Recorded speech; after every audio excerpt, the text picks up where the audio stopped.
या पुढे या. माईक माईक माईक जवळ घ्या. मी वडाच्या झाडाबद्दल माहिती सांगणार आहे. वडाचं झाड हे खूप मोठे असते आणि त्याचा विस्तार हे खूप आजूबाजूला खूप पसरतो, मोठा असतो.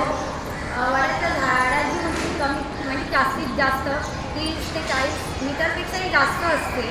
आणि वडाचं झाड हे वडाच्या झाडाला पारंब्या फुटतात. ज्या पारंब्या जमिनीपर्यंत पोहोचून त्याचं रूपांतर खोडामध्ये होतं आणि ते त्याचा विस्तार खूप अजून त्याच्या झाडाचा विस्तार खूप जास्त होतो त्याच्यामुळे. आणि वडाचं झाडाच्या पाने आणि पिकामुळे त्याच्या पित्त आणि कांद्यासाठी त्याचा खूप औषधोपचार होतो, त्याच्यासाठी उपचार करता येतो.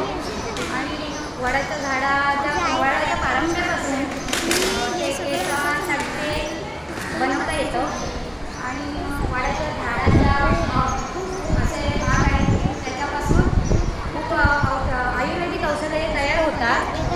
आणि झाडाच्या सावलीपासून प्राणी पक्षी अशाला सावली देतात.